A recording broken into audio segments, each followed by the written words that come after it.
গোল্ডিগার শব্দটি আজকাল খুবই পরিচিত একটা শব্দ।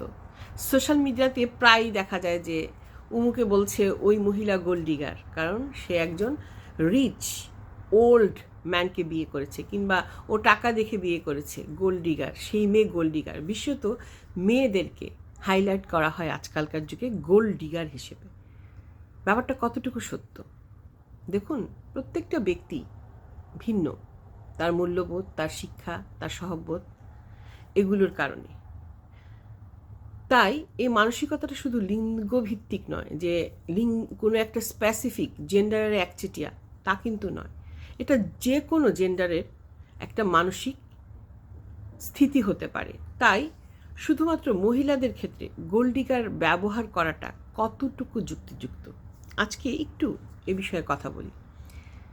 হাইপারগামি, এই যে শব্দটা, এটার মানে হচ্ছে যে আপনি যেই স্ট্যাটাসে আছেন সেই স্ট্যাটাস থেকে একটু উঁচু স্ট্যাটাসের কাউকে জীবন সঙ্গী হিসেবে বেছে নেয়া।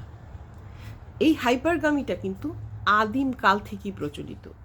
নারীরা যখন জীবনসঙ্গী খুঁজত, তখন তারা এমন জীবনসঙ্গী চাইতো যারা তার সন্তান ও তাকে নিরাপত্তা দিতে পারে, খাদ্যের নিশ্চয়তা দিতে পারে, ঠিক আছে। এবং পুরুষেরাও কিন্তু এমন সঙ্গী চাইতো যে মহিলা সুস্বাস্থ্যের অধিকারী বা সুন্দরী, যেটাকে বলে।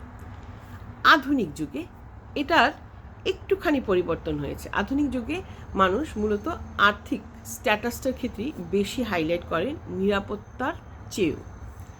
তো আমি বলবো যে এটা কোনো আধুনিক চিন্তাধারা নয়।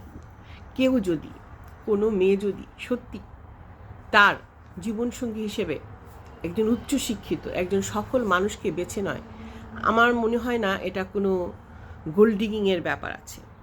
আর আজকাল তো সিনারিও একদম চেঞ্জ। আজকালকার মেয়েরা অনেক স্বাবলম্বী, অনেক যোগ্যতা সম্পন্ন। তারা কিন্তু নিজেরাই নিজেদের খরচ চালাতে পারে, নিজেরাই নিজেদের ভরণ পোষণ দিতে পারে, পুরুষের উপর নির্ভরশীল নয়। তারপরেও অনেকে নিজেদের চেয়েও সফল কাউকে জীবনসঙ্গী হিসেবে বেছে নেয় শুধুমাত্র অর্থলোভে নয়, কিন্তু যাতে সামঞ্জস্য, জীবনযাত্রার সামঞ্জস্য রক্ষা হয়, জীবনযাত্রার সামঞ্জস্য রক্ষা হয়, অ্যাডজাস্ট হয়, এবং দুজনের পরিপূরক হয়, যাতে স্ট্যাটাসটা সমান হয়, সহজ অর্থে যদি আমি বলি। তো সুতরাং গোল্ডিগার শব্দটা কোনো স্পেসিফিক জেন্ডারের ক্ষেত্রে প্রযোজ্য নয় বলে আমি মনে করি, যদিও সোশ্যাল মিডিয়া এর কারণে অনেক সময় মহিলাদেরকে এই গোল্ডিগার বলে অসম্মান করা হয়। সোশ্যাল মিডিয়ার নাটকীয়তা, আমরা জানি যে অনেক নাটকীয় ব্যাপার স্যাপার হয়, সেটা হতেই পারে, কিন্তু এই কারণে কাউকে গোল্ডিগার বলা ঠিক নয়। কারণ আপনি ভেবে দেখুন, আপনার মেয়েকে যখন আপনি বিয়ে দিতে চাইবেন, অবশ্যই একজন শিক্ষিত স্টাবলিশ ছেলের কাছে বিয়ে দিতে চাবেন, এবং এটাই স্বাভাবিক। ধরুন আপনার মেয়ে এইচএসসি পড়ছে, তাকে কিন্তু আপনি বিয়ে দিতে চান একজন চাকরিজীবী, একজন স্টাবলিশ ছেলের কাছেই। এটাকে গোল্ডিগার কিন্তু বলে না। কিংবা এর উল্টোও কিন্তু হয়, শুধুমাত্র মেয়েদেরকে, হ্যাঁ অনেক মেয়ে আছে যারা অর্থলোভী, অর্থ দেখেই করে, যে না টাকার জন্য করে। এক্সেপশনাল অবশ্যই আছে, কিন্তু এক্সেপশনাল কখনো এক্সাম্পল হতে পারে না। আমি সবসময় এই কথা বলি। এটার অপরচিত্রও আছে। দেখেন, অনেক পুরুষ কিন্তু যৌতুক নিয়ে বিয়ে করে। আবার অনেক সময় আছে যে ছেলে চাকরি পাবে, মানে চাকরি দিবে, এই একটা কমিটমেন্টে কিন্তু বিয়ে করে, তাই না?